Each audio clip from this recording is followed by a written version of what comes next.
안녕하세요. 다정한 남각정 다락방 TV입니다. 오늘도 저의 다락을 찾아주셔서 감사드리고요. 사연 시작해보도록 하겠습니다.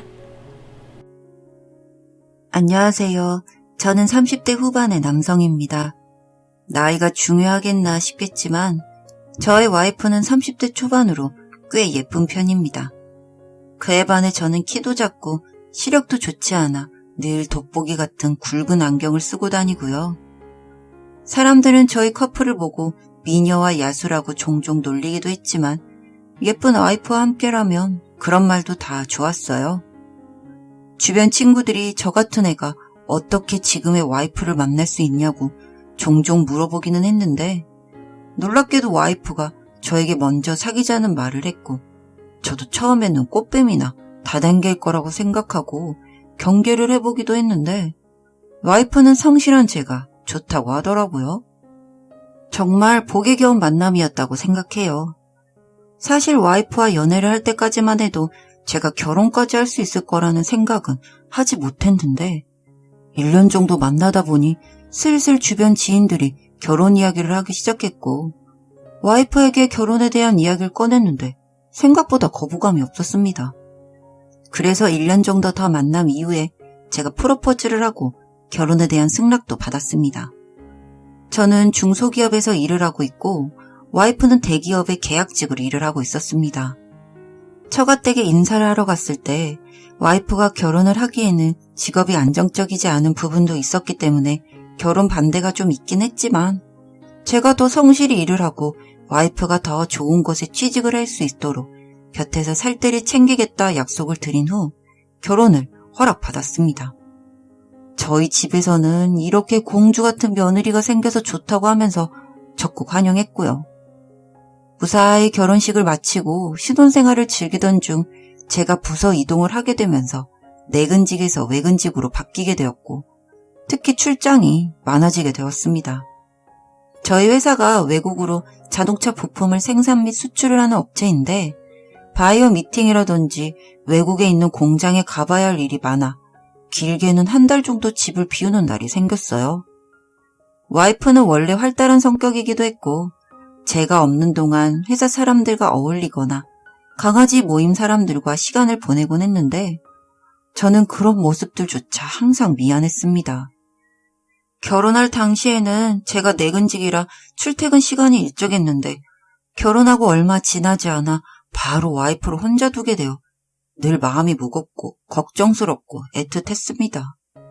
그러던 어느 날 갑자기 와이프는 저에게 사진 한 장을 보내왔고 그 사진에는 명확한 2줄이 그어진 임신 테스트기가 있었습니다. 제가 출장도 잤다 보니 아직은 아이를 계획하진 않았지만 그래도 생기면 기쁘게 낳기로 했던 터라 많이 당황스럽진 않았고 다만 한국에서 혼자 임신 테스트기를 확인했을 아내에게 미안했어요. 봤어? 오, 봤어. 너무 잘됐다. 곁에 못 있어줘서 미안해.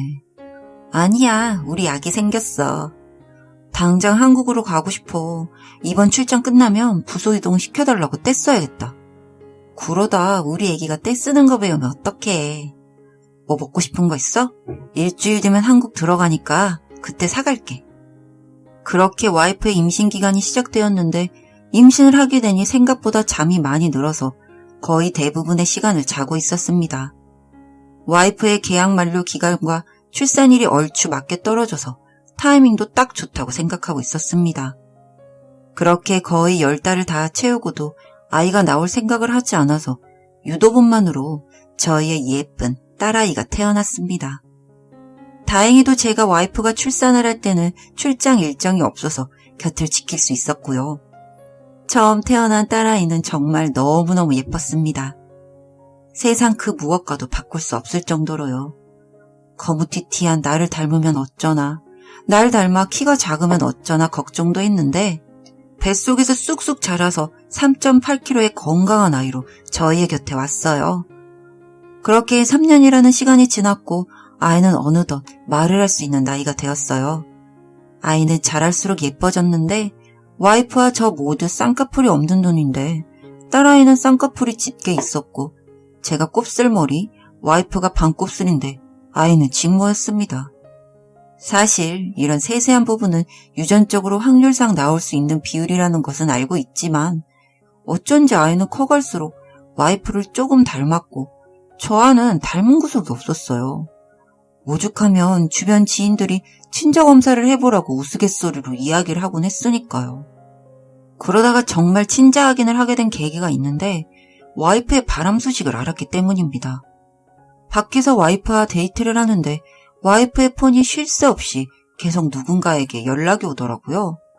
제가 출장을 가는 동안 와이프가 사귄 친구들이겠거니 늘 그렇게만 생각을 했는데 하루는 일을 하다가 직장 동료가 아이 사진을 보여달라고 해서 아내의 SNS에 들어가서 딸 자랑을 하고 있었는데 직장 동료 중 한 명이 댓글을 단 한 사람을 가리키며 딸이랑 이 사람이 닮았네?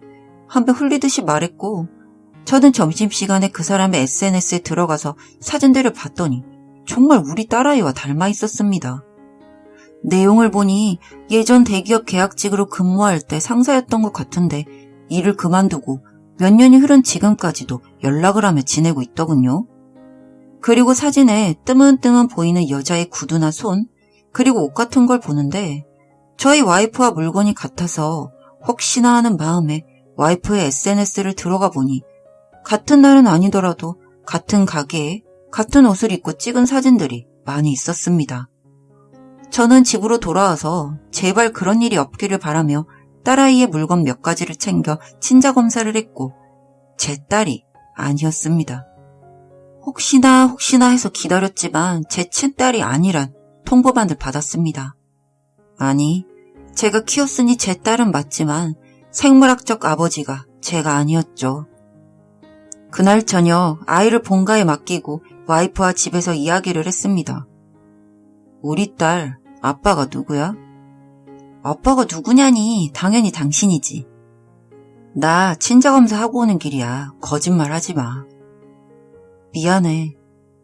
와이프는 저에게 미안하다고 했고 제가 없는 동안 너무 외로웠다고 합니다. 그래서 회사 상사라는 놈을 만났는데 당시 그 상사도 가정이 있었는데 가정 있는 사람들끼리 바람을. 그리고 그 상사라는 사람에게도 자식이 있는데 그 자식과 우리 딸이 너무나 닮아 있더군요. 형제처럼요. 그래도 나 당신 정말 사랑하고 있어. 최근까지도 그 사람 만난 거 알아. 거짓말 그만하자. 이런 말 미친 소리 같은 거 나도 아는데 나 둘 다 너무 좋아해. 그 말을 지금 믿으라는 거야? 사실 당신이 나를 너무 아껴주고 사랑해줘서 행복하긴 했지만 나중에 낳을 우리 아이가 나는 더 똑똑하고 좋은 유전자를 가진 아이였으면 좋겠다고 생각했어. 그래서 처음엔 그 사람한테 부탁했던 거야. 아이만 낳고 인연 끊으려고. 그런데 아이가 그 사람을 닮은 모습을 보니까 그 사람도 자꾸만 좋아지더라. 그러니까 당신 말은 지금 우리 아이가 날 닮는 게 싫어서 다른 남자랑 잠자리를 하고 아이도 낳고 나한테 의도적으로 숨겼다는 거잖아. 그래도 내가 당신 정말 좋아하는 거 알잖아. 저는 자리를 박차고 나왔습니다. 절 좋아해서 결혼까지 했는데 저와 닮은 아이가 싫어서 다른 남자아이를 낳았다뇨. 아이가 저를 닮으면 학교에서도 놀림받을 것 같고 앞으로 살아가는 부분에 있어서 원치 않게 부당한 대우를 받는 일이 늘어날 것 같았답니다. 저 키도 작고 인물도 못생겼고 피부도 좋은 편 아니에요. 그래도 성실하고 알고 지내는 사람들은 다 괜찮은 놈이라고 말해주는 그런 사람입니다. 그런데 외모 하나로 이런 일이 있다는 게 너무 소름이 끼치고 그동안 나랑 한 침대에서 지내던 와이프가 맞나 싶었어요. 아이에게는 정말 미안하고 미안해서 나중에라도 꼭 만나서 사과를 할 겁니다. 하지만 와이프와 그 상간남은 도저히 용서가 안 돼요. 결국 저는 상간남 소송을 진행하고 있고요. 사실 이 소송이 끝나고 보상을 받은 이후에는 와이프와도 이혼을 계획 중에 있습니다. 상간남 소송을 하겠다고 하니 그 사람 가정도 있고 아이도 있다고 편드는 꼴이 어찌나 기도 안 차던지 곧 본인 모습일 거라는 생각은 하지도 못하고 있더라고요. 저는 그 상간남한테 받은 돈으로 성형하고 저도 새 인생을 살아야 하나 고민 중이에요. 정말 어떻게 사람이 외적인 부분을 흠잡으면서 바람을 타당하다고 이야기하는지 제 상식이 이상한 건지 고민도 했지만 이건 명백히 제 잘못도 아니고 본인의 바람을 합리화한다는 생각밖에 안 들어서 정이랑은 정은 다 떨어졌네요. 앞으로 서서히 피를 말려주려고 합니다. 제 나름의 복수는 지금부터가 시작입니다. 다정한 남걱정 다락방TV였습니다. 다락방 주인에게 구독과 좋아요, 알림 설정으로 응원해주세요.